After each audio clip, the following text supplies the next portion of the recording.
Hi, hey everybody, it's me. I'm back again for another video, and this time we're gonna talk about my one of my favorite reality, the Real Housewives of the franchise, the Real Housewives of New Jersey. And this tonight was a premiere of season 5. Now let me tell you before I start. After the Real Housewives of Atlanta, Jersey quickly became my second one. They premiered right after the Real Housewives of Atlanta, so I quickly was, how should I say it? I was interested in the first season when they premiered in 2009, I believe. I was interested mainly because it was like a family dynamic. You know, you had was Caroline and her sister Dina, who was on there the first 2 seasons. Then you have Jacqueline, their sister-in-law. Then you have Teresa, their friend, and then you have, of course, Danielle Staub. She wasn't in relation to them, but she was just a friend of Jacqueline's. But I liked them because they had a different dynamic from the other franchises because it was more about family. You know, Italians, they are very close family. They stick together like thick as thieves, like Caroline would say. So I was intrigued by them, and because they was interesting, they was all interesting.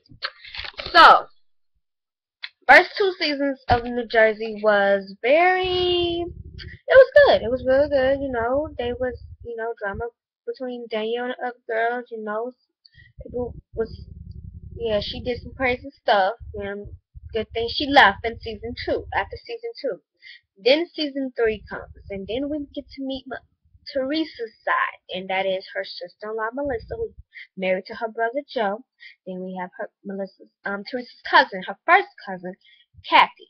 Now this is where the real drama began, and it goes from season 3, season 4 to now season 5, and this is where I have become. I'm still, this is still my show, my favorite housewives after Atlanta, but this has come. The storylines for the past 3 seasons have become a bit redundant. I'm getting sick of it because in season 3 it starts off with Melissa and her family. They're not getting along. Teresa and her family, they're not getting along. Teresa claims her cousin and her sister-in-law came on the show behind her back, and she found out the producers called her on the phone. They like Teresa knew all this stuff, yada yada yada. She should not tell. They shouldn't. She can't make them not want to be on the show. They want to be on the show, have the opportunities as well. She felt like they went behind her back, and she didn't went on the show, and that's where the problem began. Had this big old fight at her nephew's christening party, which it was a hot ass mess. But let me tell you, grown ass man was fighting. This is why adults should not drink at a children's party. Yes, it was a christening, and yes, adults was gonna come, and yes, at times they like to drink, but hey, sometimes you need to just let that. That was the worst christening I never seen. Ugh, it was bad, especially because a child was the honoree. It was just totally bad, and that just set that episode set off a season, that third season of just back and forth, back and forth. You don't like this, you don't like me, and all this stuff. I don't like you, and sisters and brothers not talking to one another over some pettiness. I believe it started before the show, before the sister-in-law and cousin got on, and it just continued on. And season 4 was no better because I don't know why Bravo decided to do this, because after when season 3 was ending, when they got to the reunion, they was just season 3 was ending, and they had the season 3 reunion. We didn't know that they was filming season 4 at the same time season 3 was airing. So when season 3 ended in their time, I guess they gave them a few months of free time before they start filming again. Then they started back up. So while season 3 is airing on TV, they was filming season 4. So at the season 3 reunion, something big had happened, and it was tension in the air. Like, it was so big that Jacqueline did not even show up to the reunion. Everyone knows that it is in their contract. I just found this out, that you have to show up for the reunion, and she didn't.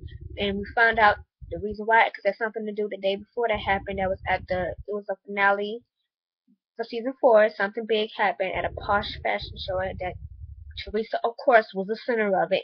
Something to do with Melissa, and we didn't find out the whole story until season 4. And season 4 picks up where season 3 left off of. It's like a few months later, and like really few months later, and then it picks up, and then everybody is on Teresa. It's Teresa. Like, everybody. I mean, it was just a hot ass mess. It just, I don't even want to go down the line of what they was fighting over because it's so stupid. Because somebody bought cheap cookies to a party. Somebody made a comment about their house, all this stuff like that. Somebody said this about me. It was just ridiculous on both sides. I'm not blaming on just Teresa. It's ridiculous on both sides. And it got so bad that her and Jacqueline fell out over it. And her and Jacqueline has been friends for over 12 years. And because of the issues Teresa had with her sister and brother-in-law, and they feel that she was lying, and sometimes I do think Teresa was lying and selling stories to tabloids and saying this in tabloids and writing stuff in a cookbook about them. It got too much, and then she not only she fell out with Jacqueline, but she fell out with Caroline. And Caroline, Caroline is like the matriarch of the show. She's the wisest one, the oldest one, so she feels like she's the mother, and she had her own falling out with Teresa, and it just didn't end well. And then season 4 reunion, you know what, I really did not want to watch it because I'm like, I don't want to watch a bunch of y'all bitches sitting on the couch. Just, I mean, I could on the Real Housewives of Atlanta, that's different because now neither of them are related to each other, and they throw shade, but it be all in good shade, and it's funny shade. But this, it's something to do with family and friends who've been friends for a long time, and it's just totally different. And I didn't want to watch it, but unfortunately I did like all 3 parts. I don't know why I tortured myself with that because it was useless. All they did was argue. I mean, it was not no fun time. They couldn't discuss none of that because it was just back and forth, back and forth, back and forth. You did this, you did that, and accusations for lying back and forth, and I was over it. And then when the husbands came out, I was really over it because Teresa and her brother, it wasn't good at all, and it was even more worse because they stopped seeing each other. That was the first time she seen all of them, including her brother and her sister-in-law for over a year. And that means that their kids didn't see each other, and that's sad. The kids shouldn't have to pay for it at all. Which brings me to season 5. Season 5 opens up, and we are watching the aftermath of the ladies their families dealing with Hurricane Sandy. As you know, Hurricane Sandy came and practically destroyed the East Coast, mainly New York, Staten Island, Jersey areas, other areas as well, and most of the Jerseys. Some of the Jerseys, I mean, Melissa, Teresa, and Kathy has homes out on the Jersey Shore, their secondary homes, and they was completely destroyed. Jacqueline, her house didn't get too much damage, but she still was worried about her friends and stuff like that, and worried about the people who lost everything. Caroline didn't have any major issues. She just lost power for 12 days, and she had a lot of people over her house, family members, and yet she and her kids was helping out the last four who did lose everything. And then we see Melissa and Joe goes to their house, and which is completely destroyed. Like everything, furniture's turned over. Like it's just to look totally. They were showing before and after pictures how it looked before, and it looked totally different.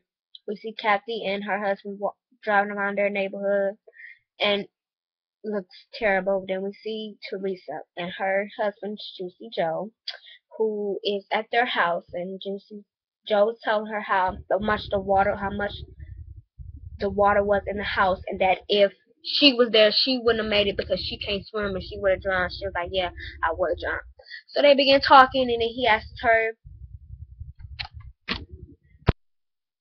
did she hear from her brother? And she said no, and things like that. And, he didn't call her, and so when we see Joe talking to Melissa and saying that, and he said in his confessionals he didn't call his sister or anything because he's still hurt by everything. He's very hurt by everything. And then we see Teresa talk about how he sent her a text telling her you're dead to him, and Melissa told her that she never wants to see her again, and she's gonna move her kids, her family away from Teresa and her kids because she doesn't want her kids to pick up on the negative remarks that Teresa has made, her and Joe. And I don't blame Melissa because in this episode we see what she's talking about because it's not on Teresa's fault. Then again, it is because you have a mouth and you should say something. But she doesn't, of course. So we see them. Then we go and I think we see Joe and I'm going out of order here, but we see Joe and Melissa talking. Melissa shows him the note their daughter, Antonia, writes to Melania saying how much she misses her and how she asking her, telling her that she's in the second grade, what grade are you in, and she misses her and everything. And she tells she wants to see her soon, and they discussing how it's affecting the kids and how they shouldn't be put in this and stuff like that. And Joe, he's having a hard time with it because he doesn't really want to deal with his sister right now. He's still very hurt. And Melissa's like, well, I know, and she's saying that this is what happened when Joe and Teresa was younger with Kathy's dad and their parents. They didn't talk for a long time, and they didn't grow up with each other for a long time before they saw each other, and she doesn't want that to happen to her kids and stuff like that. So she said she's gonna have Antonia mail it to her, and then Antonia, she goes up to Antonia's room. She said, we're gonna mail it to her, and she's Antonia, very smart kid, because the kids are smart, they know bullshit when they see it. She said, why would we mail it? We stay close by. See, kids know. They know. They pick up on that mess. Parents, y'all don't see that, but they know. Of course, Melissa don't have to answer for that, and she had watches Antonia and she writes Melania's name on the envelope and stuff like that. Then we see Caroline's got her new place with she's with Warren and in her new place. She's talking about her husband. They're downsizing now since the boys have moved out. Lauren's almost on her way out, so they feel like there's no need to keep a big house. They still not selling their house yet. They just trying to see if they like living in an apartment. So they making dinner and stuff because Joe and Melissa's coming over and they talk and everything. And then Caroline brings up that she talked anything about the kids, Teresa, and then Melissa informs her about how Antonia says she misses Melania and everything. Oh, before that, I forgot. Melania gets her mail. She gets her letter, and she is so happy. And she's like, oh my, and she reads it, and it was just so sweet. And it just goes to show that your issues are so petty when, like, kids are affected by it. Like, I believe parents, your first priority is your kids. And if your child wants to see their cousin, you put that petty bullshit aside because about their parents. Okay, everybody's not gonna get along, but it's not the kid's fault. It's really not. And then Teresa sees that, and she says, okay. And she said, you want to call her and everything. First, let me say, Gia a little behind. I don't know. Gia is going up, like she going on like she's hitting that puberty stage because she has a very deeper. Her voice has changed since last year. You can tell she's becoming a teenager. So she makes a little comment like this the same, like just out of the blue says something. Melania said something. She said, well, she doesn't they didn't invite us to her birthday. No, Melania said, well, can I bring? I want to play date with her. She said, can and Teresa was like, yeah, you can bring her birthday gift to her too. And then Gia said, yeah, since we wasn't invited. Now Melania looking like, what you talking about? Teresa gives Gia that look like, Gia, really? Really? You gonna say that now? And Gia's like, oh, I'm sorry, I didn't mean to. She said, but it is true and stuff like that. So Melania didn't know that they wasn't invited to the birthday party. And Gia found out, Teresa explained, because some of, I think the cousins or something, or longtime family friends, they found about it on Twitter, and she was very upset about it, which she should, but hey, that's your mama and daddy. That's all that's four parents' fault. Now I'm not just gonna blame it Teresa. I'm not gonna blame just Joe, Judy, Juicy Joe, whatever. And I'm not gonna blame just Melissa and Joe. I'm gonna blame all of them because they all are at fault. And then while Melania's calling Antonia, Gia goes out to the garage where her dad's kicking, like doing his kickboxing, and she's playing, telling him that Antonio wrote Melania letters and how much she misses her and stuff like that. And then Joe tells her, it's not your fault. Y'all shouldn't be involved in this. Y'all had nothing to do with this. And then Gia was like, yeah, that's true. And but then he makes a comment which I feel is so unnecessary. Said Cosmo, very unnecessary. Like he's part of the problem. He's one of the big problems in it because you as a parent need to keep your kids away from that. It doesn't. I don't care what drama you got with Joe and Melissa. You don't let your kids on there because Gia is at that age now where she's gonna take on whatever her parents take on. If you're mad at something, she's gonna be mad at it, and it don't matter if that's family or not. She should always respect her aunt and uncle. And I think it's so unfair that her parents don't see that, specifically her father, because Teresa is not. She didn't do so. She did okay. She didn't say anything bad about them in front of her. Okay, mind that scene she did with Gia in the store, but we'll get to that later. But she also didn't speak up and say, no, you shouldn't say that, or tell her stupid ass husband, no, don't do that. Don't call Melissa names in front of our daughter. Like, she's at that age. Melania is that child that is like a little sponge. Anything you say, she's gonna pick up on it and she's gonna repeat it. Because that's what children do, especially Melania. She's a very outspoken little girl, and Joe knows that, and you would think he would not do some of the stuff he did, but dumbass, he did. Just stupid. So the girls may talk on the phone, and it's so sweet, and it so should have made Melissa and Teresa realize how petty their argument is, and it shouldn't affect the kids. And it just shows it's stupid. Just because y'all don't get along, your kids should not stop talking to each other. It's just they shouldn't. It just shouldn't. So it's basically this episode was really about about the Gorgas and the Judy J. I don't know how to pronounce his name. I don't even know. Judy J. I'm just gonna say Teresa and Joe because I don't know how to pronounce their names. Then we see Jacqueline and her family. Her son was diagnosed with autism, so they trying to balance with that, and it was sad watching her, cry, and she talking about how she wants, if she wishes there was a map that would show her how to do this, and then at the end it would say, okay, voila, you're done. But she said no, there isn't a map. You just have to go with it. So we see her, she's reading a little note that Nicholas' teacher sent home, telling what he did and stuff like that. She said she wishes for the day when he's gonna tell her how he did, but communicate, because he can't communicate like that with her now. So she's working with him. So, and Chris mentions how when the Hurricane Sandy went on and he couldn't go to school, she worked with him she kept up, she worked with him and stuff like that, working with him. And then we see him, I guess his exercise is like a picture visual, so letting you know he had to start a sentence off with saying I want, and then he'll point to the picture. And in this particular moment he wanted his iPad, and his iPad was right there. And then, he was throwing a temper tantrum. I mean, he was crying, throwing a temper tantrum. He wanted his iPad, and Jacqueline was like, no, I can't. Gotta be strong. He has to tell me what he wants. So she knew what he wanted, but she wanted him to tell her and stuff like that. And he crying and hitting the table, just throwing a temper tantrum because he don't know no better. And finally, in the midst while they talking, he says iPad, and it was so sweet. I was like, oh my God, he said it. And then she gave it to him. She's like, oh my God, he said it. And it was so sweet, and I was happy that she didn't give it to him. She just let him, because she's like he has to work for it. He has to be able to learn how to say what he wants, and he said it to me. He said it clear. He said iPad. So that was sweet.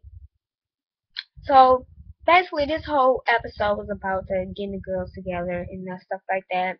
Then Caroline comes over to Jacqueline's house and expresses how she wants to talk to Joe and to Joe. She said because her and Joe have developed a relationship where they're very close, and she said she's gonna ask him out and want to talk to him and see if he wants her to talk to Teresa, and trying to get them, but she doesn't like what this is doing, not just to them but to the kids, because the kids are suffering. And then Jacqueline's like, I'm over it. I ain't got time. I'm not gonna do this, because her priorities have changed now since her son's been diagnosed, so she's not worried about it. She made a little comment like, she said, my worrying about the Gorgas and the Judy J's is up there with bleaching my ass. That's how much she thinks about it. She's over it, and I don't blame her. You worry about your own family. You got too much problems now. So we go. Melissa's getting Melania together. Teresa getting Melania together. Melissa's getting Antonia together, and then going out to this jewelry place to make jewelry and stuff. So while Teresa is in the car with Melania's in the back, and the phone rings, and here's Joe on the speakerphone. And he's like, what you doing? She was like, we're going to see Melissa and Antonia at the jewelry place. And he said something. He said something smart, but all I know is he said something calling Melissa a horsey face. And said it on the speakerphone. Melania's holding the phone, so of course she's gonna hear. And she said, Daddy said horsey face. Like, why would you do that, John? Why? It's bad enough the kids have to suffer because you grown-ups can't get it together. But the fact that you would sit there and call Zosa's son a horsey face in front of your 6-year-old child, it's goes to show how immature and petty you are. Like, get it together. Like, you just said that they involve their kids in it, but you're involving your kids in it. And then let me another scene. I'm sorry, I skipped over this, but Teresa and Gia goes out to clothes shopping. Teresa, she talks about how Gia is born up before her eyes. She said she's not my little. She thought she's my little. She said she's always gonna be my little princess. She's just growing up, stuff like that. So they going shopping. This scene was so funny because she in the store. She told her mama, Teresa makes that annoying sound. But she's like, she starts squeaking and laughing. I don't know what kind of sound she makes. It's annoying. And even her daughter knows that because she told her mom, please stop doing it. She said, that's so annoying. She's at that age now where she is embarrassed by everything her mom says or does, and even Teresa knows she's at that age. She said, what I'm going to do. She said, she's only 11. She said, what I'm going to do when she's 15. She said, you're going to be in for worse because she's already in that preteen stage because this girl, mom, I don't want to wear that. No, that's ugly. I don't want to wear that. I mean, it's just crazy. Then while the midst of them shopping, Teresa gets a text from Melissa, and she's telling her that they're going to this place, the jewelry place, and that she wants her to pick up Melania to take her, and then Gia, and she, like a dumbass. This is why I question Teresa's parenting skills, because why would you read that text out loud to your 11-year-old child? Yes, 11. She's not 21. She's not 17. She's not even 16. So you should not be discussing what Melissa writes to you in a text to your 11-year-old child.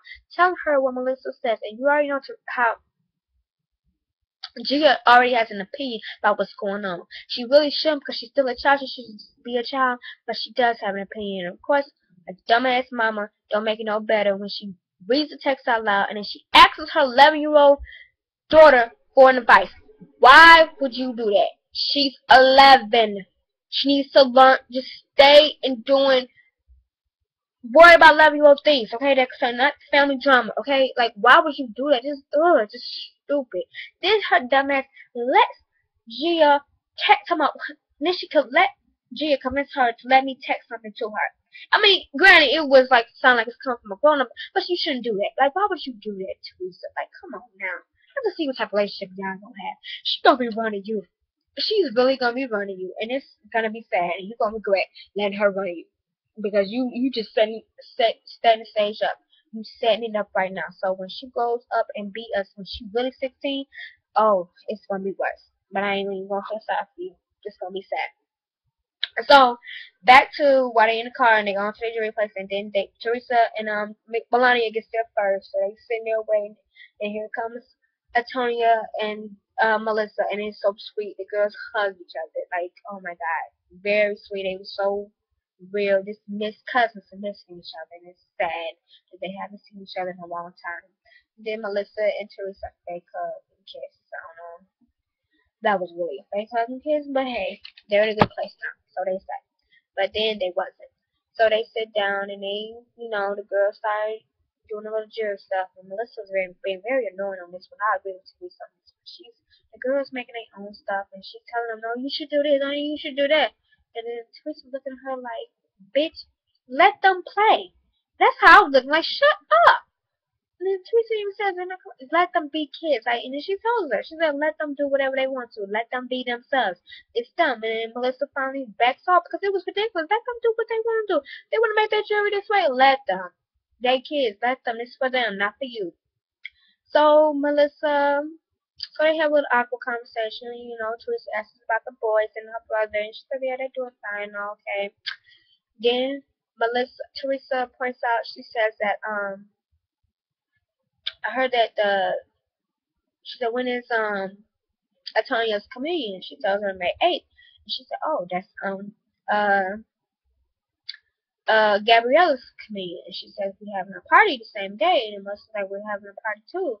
And Teresa looks at her like, okay, well, one of us gonna have to change it because we can't. Both our parents can't go back and forth like that. One of us gonna have to change it. And then Melissa just looks at her and they look at each other. And Teresa finally says, so well, I guess I'll change it. I'll change it so they can both come to each other and stuff like that. And then Melissa just has this, okay, whatever you say. Melissa look on her face. They were just over it. Then Melissa says, okay, it's time for us to go. So she gets up, goes looks for the girls and stuff like that, and they put their coats on, and of course they don't want to leave each other. And Antonia goes like, why can't we should go get some pizza and stuff like that. And Melissa was like, well, no, Melania has a party to go to afterwards, and then Antonia's not having it. She was like, Mommy, I want them to go. I want them to come with us. And, she's begging and whining, and then Melissa's like, Latonya. She said, what did I tell you when I say no? What did I tell you about that begging when I tell you no? And stuff like that. And that's when it wanted because Latonya went on and begged some more. And then they in the parking lot. And they tell the girls to hug and kiss each other and love you and all this stuff. We'll see you soon. And Latonya is not ready. She wasn't ready to go. She wanted to be with her cousin. It's sad that the girls have to suffer because of it. But hey, grown ups still never learn. So that pretty much it. Oh, then Joe and Caroline talks. That was a boring time. I wasn't feeling it. But simple fact, Caroline, sometimes, I don't know, last season you was over it, you was done. Especially at the union, you told Teresa you was done with her. I just can't believe that you would even offered to want to go talk to her, especially after Yahaya left off. So it was just weird to me, but we'll see how it goes. So that's my review. I hope you guys enjoy it. I will be back every week for a review on this until it's over because I happen to like this is only like three shows for the whole Housewives franchise: Atlanta, New Jersey, and Beverly Hills in that order. Three. And that's for the other ones I really don't care too much for, but these three are my favorites. And Housewives, Atlanta, and New Jersey are my top favorites. So I will be back next week to do another review. Peace.